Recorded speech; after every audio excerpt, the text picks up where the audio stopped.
pasang foto untuk Tom Cruise sama Katie Holmes ya, sama anaknya. Jadi kalau bicara mengenai perceraian, teman-teman, di Indonesia itu kalau ada orang tua bercerai, anaknya itu biasanya masih di bawah umur ikut ibu, benar nggak?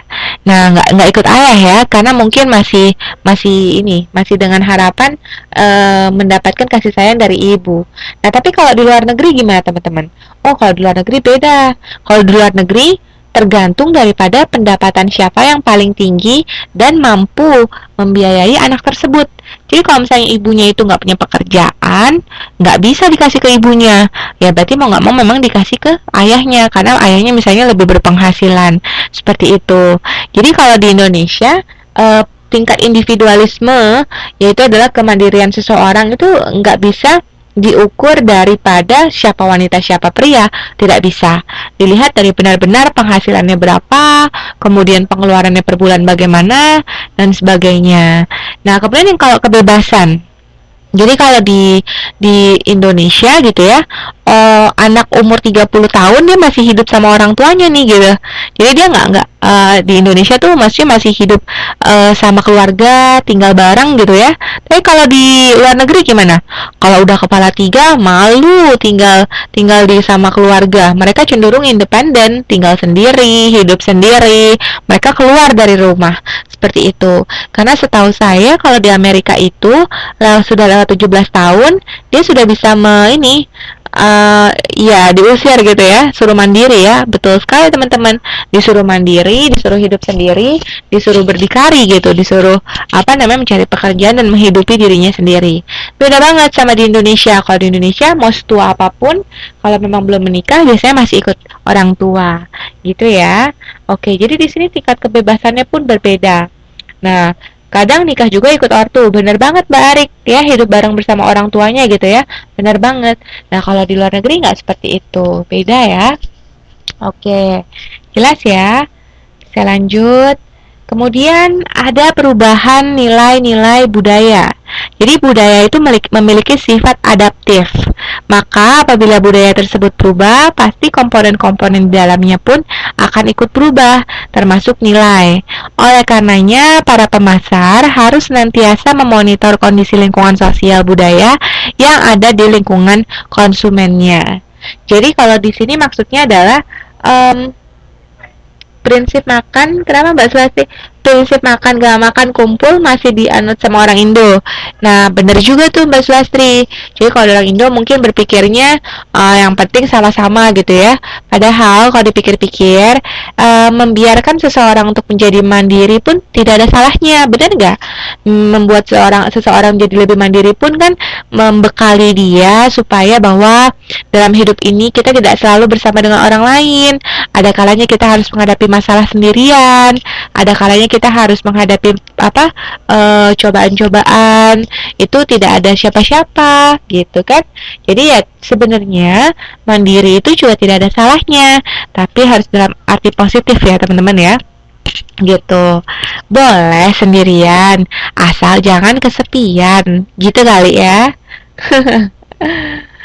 Oke, nah kemudian lanjut lagi tadi ya bicara mengenai perubahan nilai-nilai budaya.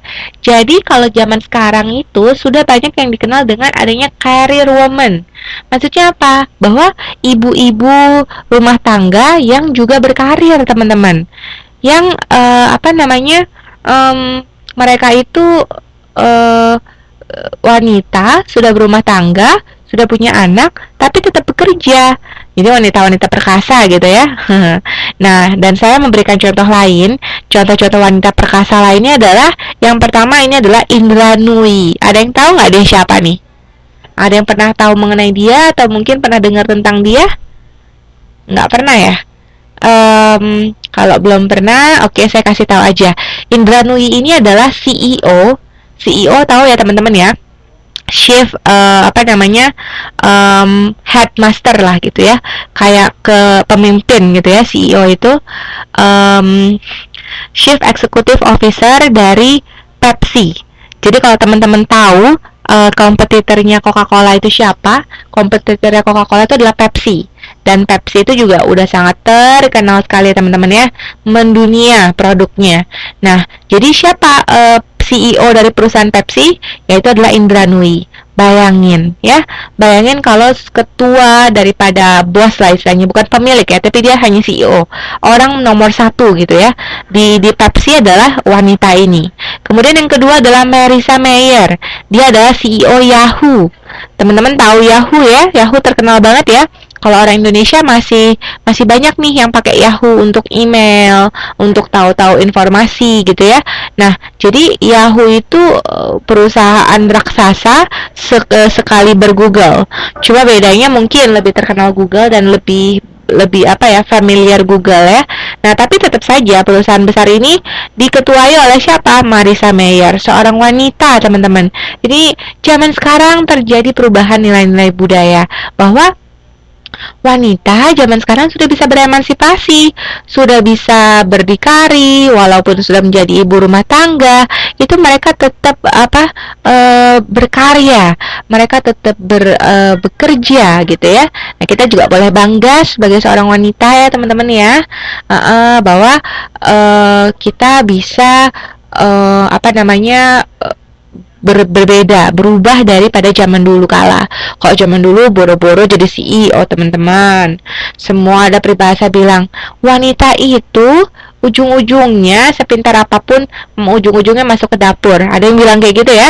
Weh, kalau zaman sekarang bilang, entar dulu gitu ya. Boleh masuk ke dapur. Saya juga suka masak memang, tapi tetap harus berilmu, bisa berdikari. Kalau bisa suatu saat teman-teman bisa berbisnis sendiri ya, atau mungkin bisa tetap bekerja ya. Oke, saya lanjut ya. Nah, kemudian pengaruh budaya terhadap perilaku konsumen. Nah, dampak budaya sangat alami dan otomatis sehingga terkadang pengaruh budaya terhadap perilaku konsumen cenderung tidak mendapat perhatian yang cukup. Jadi, di sini pengaruh budaya terhadap perilaku konsumen itu terbagi menjadi 5, teman-teman.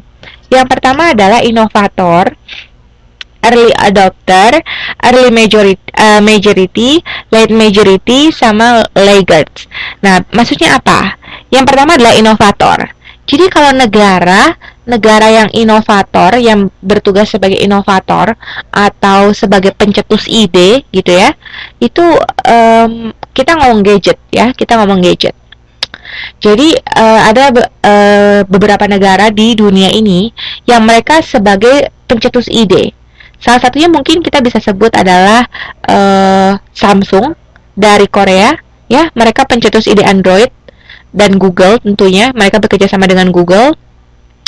Kemudian Apple itu adalah pencetus ide juga, dan Jepang, Sony, ya oke, bisa juga, tapi Sony hanya mengikuti ya, Mbak Arik ya. Jadi dulu pertama kalinya itu Android itu bukan Sony. Android itu pertama kalinya adalah Samsung atau LG juga, pioniernya. Jadi Sony itu hanya berikutnya ngikutin. Nah, jadi saya punya satu contoh di sini adalah jam tangan, teman-teman. Jadi jam tangan di sini kan teman-teman lihat lambang Android ya, ada gambar telepon di sini. Jadi kalau sekarang itu ada jam tangan yang bisa buat telepon loh, teman-teman. Ada saking canggihnya teknologi, itu ada jam tangan bisa buat telepon dan bisa pakai wifi dan pakai SIM card, bayangin, dan sudah pakai sistem Android. Ini udah saking canggihnya. Nah, mungkin ini dari Amerika ya teman-teman ya. Jadi entah Amerika atau mungkin bisa jadi juga dari Korea atau mungkin juga dari Jepang juga, bisa buatan Mbak Anis gitu ya. Ya, jadi amin, moga-moga aja Mbak Anis ya nanti kesampean bisa buat jam tangan sendiri gitu. Belinya di Amerika, nggak tahu buatan Cikarang gitu ya. Waduh, kalau gitu bangga banget kita jadi orang Indonesia ya. Buatnya di Cikarang gitu. Oke. Nah, jadi ada beberapa negara, teman-teman, yang memang mereka itu sebagai pencetus ide.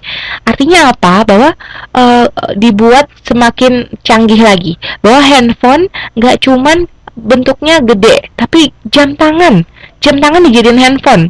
Jam tangan dipakai untuk telepon. Jadi kalau mau telepon kita cuma deketin tangan kita ke kuping aja. Itu udah canggih banget ya. Bisa pakai wifi lagi. Oh, keren banget gitu ya. Nah, jadi ada yang disebut dengan inovator. Adalah negara-negara yang mencetuskan ide. Tapi ada juga yang disebut dengan early adopter. Early adopter tuh contohnya apa? Contohnya adalah mungkin kalau teman-teman lihat MRT. Di Indonesia itu sekarang sudah ada proyek pembangunan MRT ya, terutama di Jakarta ya teman-teman ya. Nah, jadi kalau sekarang itu Indonesia sudah mulai menyadari bahwa penting sekali adanya alat transportasi cepat yang bisa mengangkut banyak orang dan mungkin tidak mengganggu lalu lintas jalan raya pada umumnya. Makanya dibuatlah misalnya MRT gitu ya di bawah tanah. Itu sudah akan dicanangkan teman-teman. Jadi di sini disebut juga dengan early adopter bahwa adopter itu adalah orang yang mau adopt, orang yang mau mengadopsi gitu ya, mengadopsi atau meniru.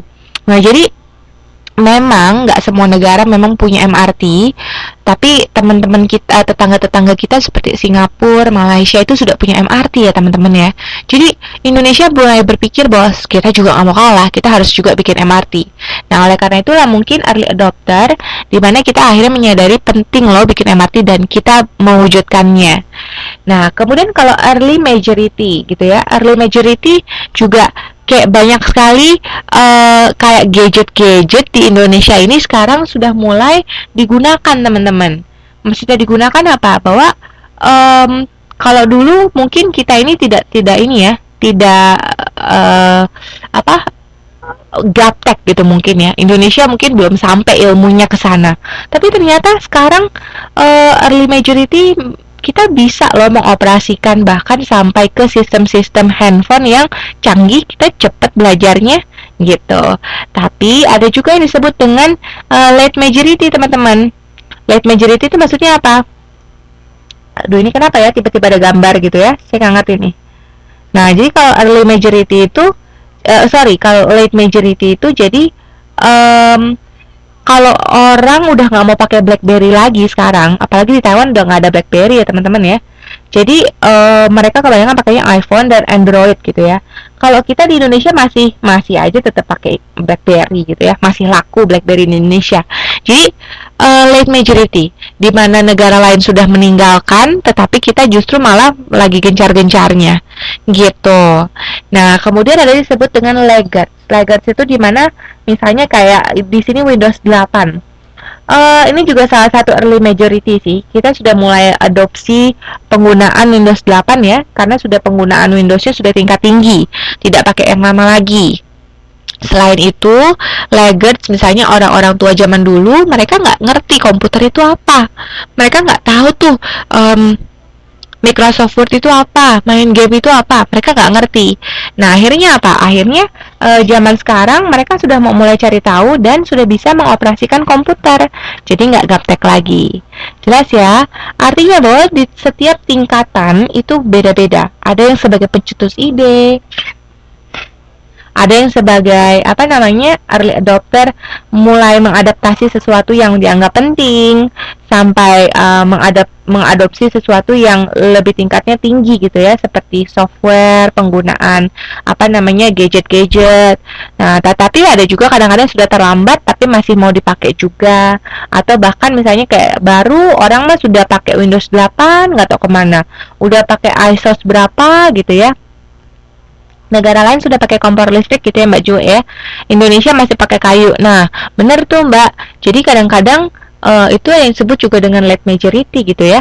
Dimana orang sudah meninggalkan kayu. Orang mah kayu kalau di luar negeri buat perapian ya, buat ngangetin badan. Kalau di kita dipakai buat masak gitu ya.